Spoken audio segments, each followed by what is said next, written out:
अरे तो stop it Ravi, this is not a joke. देखो तुम मेरे बारे में कुछ नहीं जानती, देविका जानती है, इसलिए उसके दिल में मेरे लिए ऐसा कोई ख्याल नहीं आएगा। समझी? अब मैं चलता हूँ। अच्छा तो ऐसा क्या जानती है देविका दी जो मैं नहीं जानती?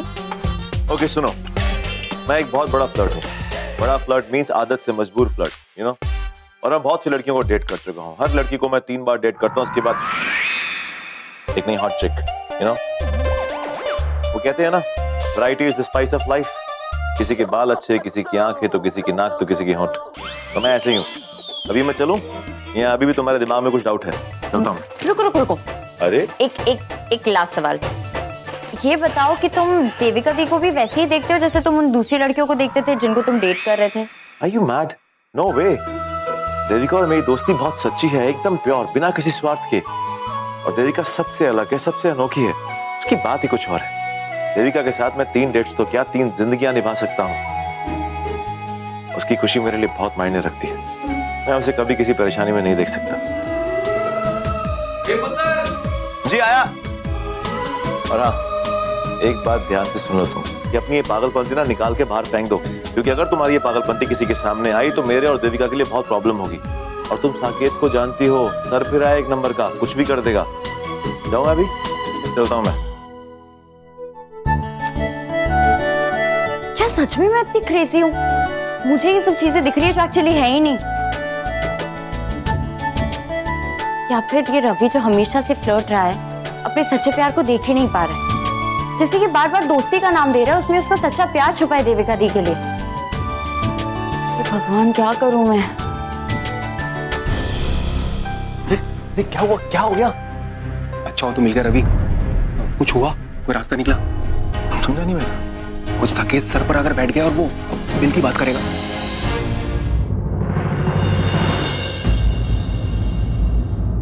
अरे अच्छा हुआ साकेत जी अभी मिल गए। मैं तो आप ही को ढूंढ रहा था।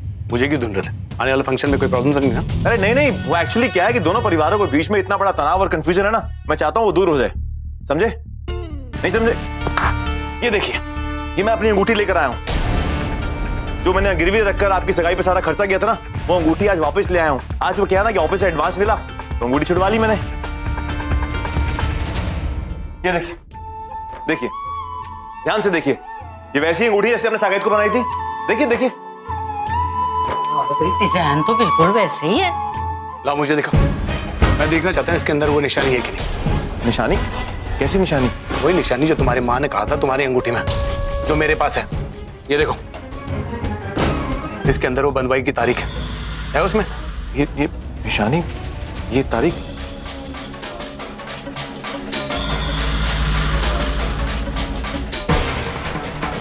ये तो मुझे मालूम नहीं था।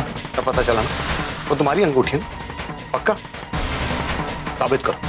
साबित? हाँ, पता तो चले तुम्हारे बातों में कितनी सच्चाई। अरे मैं क्यों साबित करूं? बड़ी अजीब सी बात है। एक तो मैं अंगूठी लाकर आपके हाथ में पकड़ा रहा हूं कि ये वही अंगूठी जो मैंने गिरवी रखकर आपकी सगाई पे खर्चा किया था, ऊपर से आप मुझे पे शक कर रहे हैं।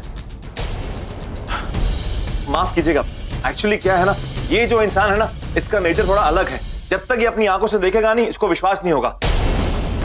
लगता है रवि फंस गया।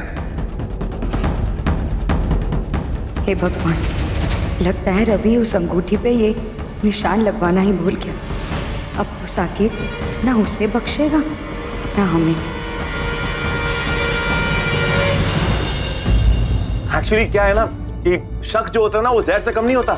इंसान खामखा खुद को तो परेशान करता ही है, साथ में दूसरों को भी परेशान कर देता है। मैं समझ सकता हूं कि आप पर क्या बीत रही होगी, आप कितना बुरा फील कर रहे होगे। एक तो रिश्ते की नई शुरुआत और ऊपर से दोनों परिवारों के बीच में विश्वास नाम की चीज ही नहीं है। बातें करते हुए अंगूठी भी दिखाओ। अरे रुको रुको, क्यों डर गए? अरे भला मैं क्यों डरूंगा? ध्यान से देखो, वो तारीख, वो निशानी दिखाई दी कि नहीं दी? दी ना?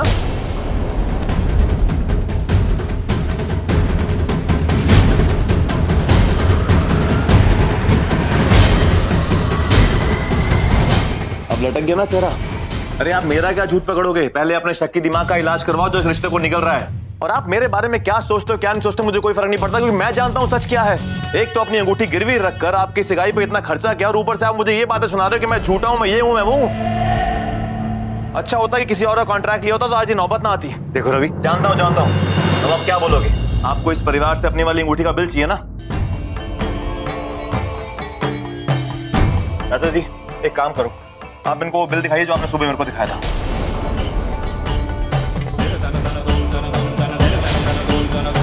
अरे चाचा जी आप चिंता क्यों कर रहे हैं? वही बिल जो आपने सुबह दिखाया था मुझे। और मैं समझ सकता हूँ कि आप क्या सोच रहे हैं कि ये आपके दामाद हैं, आपका हक बनता है कि आप इनकी इज्जत का ख्याल रखें, लेकिन कब तक चुप बैठेंगे? इनको भी तो मालूम होना चाहिए ना कि आपका कोई कसूर नहीं है, आप बेकसूर हैं। दिखाइए दिखाइए बिल दिखाइए, जाइए जाइए।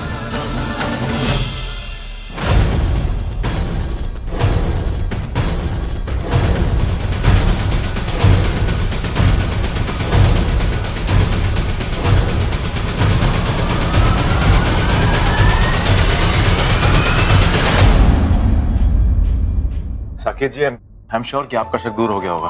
अब जाकर ना ये बिल अपनी माताजी को भी दिखा दीजिए और बताइए कि ये परिवार कितना अच्छा है। इस परिवार ने कुछ झूठ नहीं बोला आपसे, सब कुछ सच था। चलिए जी, बातें तो क्लियर होगी, अब तो शक की कोई गुंजाइश ही नहीं। चलता हूं।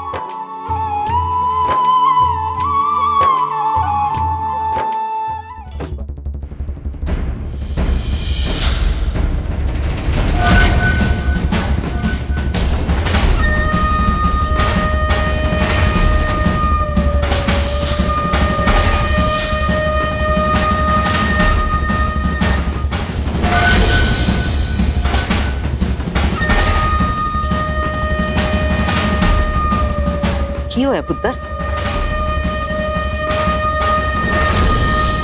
तू तो देवल्स के घर गया था ना, तो अंगूठी का बिल दे दिया उन्होंने या फिर से कोई बहाना बना दिया? अब सच कह दी मां, और रवि देविका के करीब जा रहा और देविका भी बहुत खुश लग रही है। गलती मेरी थी, मैंने उस रवि से कहा था देविका का ख्याल रखने के लिए, मेरे साथ ही धोखा किया था। मेरी अच्छाई का गलत फायदा उठाया उसने। पुत्र मैंने तो पहले ये बात तुझे बताई थी, लेकिन तूने मेरी बात का ध्यान ही नहीं दिया। हुन तू की करेगा पुत्र? देख, ये मत भूल कि रवि विकास का भाई है और हमारी श्वेता का उस घर में ब्याह हुआ है। तो कुछ भी ऐसा वैसा करेगा ना तो हमारी श्वेता पर उसका असर पड़ेगा। ध्यान रखी इस गल का। तू टेंशन मत ले मां, इस बार कोई गलती नहीं होगी। इस बार मैं देविका के इतने करीब जाऊंगा कि किसी को बीच में आने का मौका ही नहीं मिलेगा। तुम्हारा गलती नहीं होगी मां। या देवी सर्वभूतेषु शक्तिरूपेण संस्थिता नमस्तस्यै नमस्तस्यै नमस्तस्यै। देविका दी, मुझे तुझसे कुछ बहुत इंपॉर्टेंट बात करनी है और मुझे सवाल का जवाब सीधा और सच चाहिए। तू ऐसे क्या देख रही है? I am serious. तू रवि के लिए क्या फील करती है? क्या साक्षी, ये कैसा सवाल है? जो भी है बहुत इंपॉर्टेंट है। तू मुझे सच सच बता, तू रवि के लिए क्या फील करती है? जो भी बात तेरे दिल में सबसे पहले आए वो मुझे बता दे। रवि और मैं बहुत अच्छे दोस्त हैं। उसकी और मेरी दोस्ती बहुत ही सच्ची, पक्की, एकदम गहरी वाली है, एकदम दिल से। बस सिर्फ दोस्ती और कुछ नहीं? हाँ साक्षी, सिर्फ दोस्त, बहुत अच्छे दोस्त। अब मैं जाऊँ? तुझे पता है मुझे कितने काम है। चाची कब से बुला रही है, दादू के पास जाना है, चाचू से लिस्ट लेनी है, तेरे फालतू सवालों के लिए ना मेरे पास बिल्कुल टाइम नहीं है। देविका दी सुन मेरी बात, ये सब फालतू नहीं है, इट्स वेरी इंपॉर्टेंट। तू समझती क्यों नहीं है? देख, मैं बस इतना कह रही हूँ कि तेरे दिल में जो भी है, जो भी फीलिंग्स है, तू मेरे साथ शेयर कर सकती है। आई प्रॉमिस कि मैं तेरी हेल्प करूंगी। जो भी प्रॉब्लम्स है ना उन्हें ऐसे चुटकी में सॉल्व कर दूंगी। तू मुझे बता के तो देख। क्या सोच रही है? तू फिर से कुछ सोच रही है? प्लीज मुझे तू पागल हो गई है क्या? ऐसा कुछ नहीं है। और क्या प्रॉब्लम सॉल्व करेगी जब कोई प्रॉब्लम है ही नहीं? देख, मेरे दिल में जो कुछ भी था मैं तुझे ऑलरेडी बता चुकी हूँ, और तेरे बेहुदा सवालों के लिए ना मेरे पास वक्त है और ना मैं जवाब देना चाहती हूँ। पर देविका दी सुन तो, क्या करूं मैं इनका? ये दोनों अपनी फीलिंग समझते भी और समझना भी नहीं चाहते। मैं जानती हूँ ये दोनों एक दूसरे से बहुत प्यार करते हैं, बहुत गहरा प्यार, पर कुछ एक्सेप्ट करने को ही रेडी नहीं है। घर वाले क्या सोचेंगे, साकेत क्या कहेगा, बस इसी चक्कर में दोस्ती की माला जपते रहते हैं। गॉड, देखो ना देवी माँ, मैंने कितनी कोशिश की इन दोनों को समझाने की, लेकिन ये कुछ समझने के लिए रेडी नहीं है, कुछ कबूल ही नहीं करना चाहते। प्लीज देवी माँ, मैं आपसे पहले भी रिक्वेस्ट कर चुकी हूँ, प्लीज वक्त रहते कुछ कीजिए। मैं नहीं चाहती कि देविका दी की शादी उस खड़ूस साकेत के साथ हो जाए और वो पूरी जिंदगी भर के लिए दुखी हो जाए। देवी माँ, माँ कहती है कि आप देविका दी की माँ जैसी हो, तो अपनी बेटी के लिए कुछ कीजिए ना। प्लीज कुछ ऐसा कीजिए कि वो साकेत से दूर और रवि के करीब आ जाए। प्लीज देवी माँ।